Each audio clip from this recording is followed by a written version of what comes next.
Hey there, welcome to the very first Budget Deck Tech. This is a series where I'll be looking at the different Pokemon theme decks and looking at different ways that we can improve them to make them a little more competitive. So right now I'm a pretty casual player. I do tend to buy a lot of these theme decks, but at the same time I know they're not great and I know they need to be improved.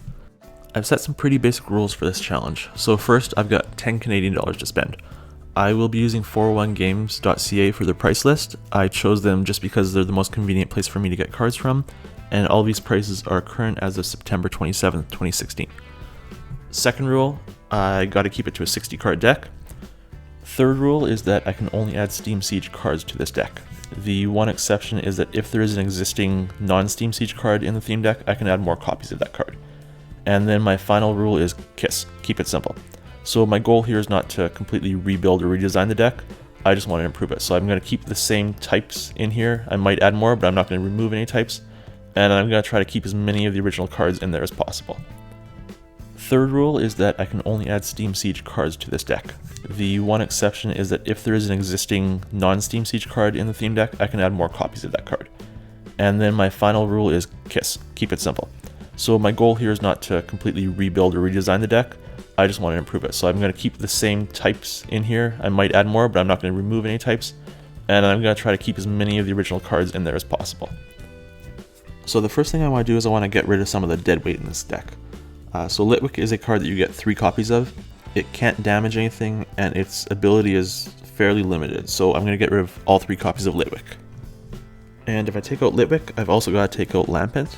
It's not a bad card, but I think there are much better choices to go in the deck. So both copies of Lampent are being removed as well. The next card we're taking out is Hawlucha.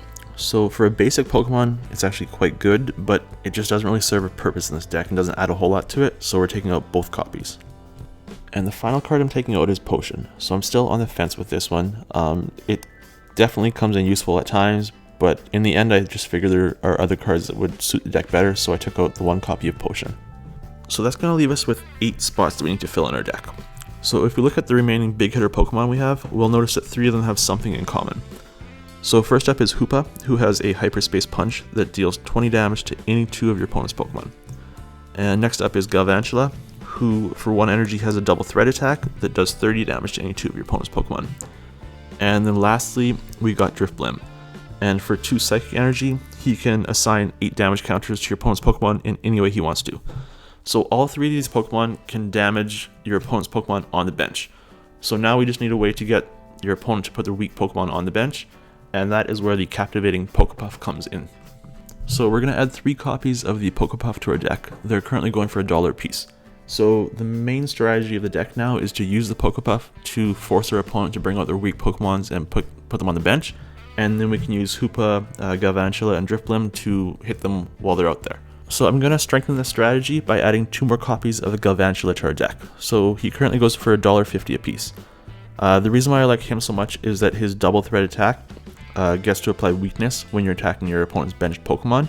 And because he is a dual type, there's a really good chance you'll be able to find one of your opponent's Pokemon that is weak to him, and you'll be able to do double damage. So we're going to add 2 more copies of him to the deck.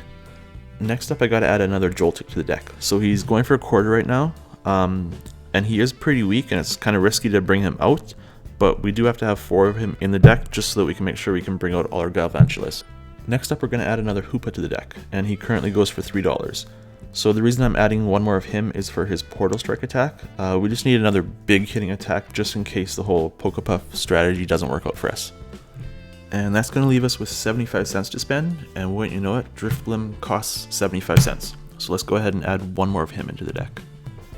So that's going to eat up all of our $10, but don't go thinking that this is a one-trick pony deck. So we still got the Ampharos, which is another heavy hitter that's really good at taking out the EXs of your opponents.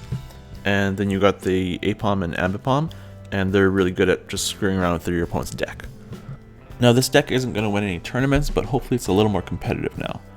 Let me know in the comments if you guys would have done anything differently, and hopefully I'll see you guys next time.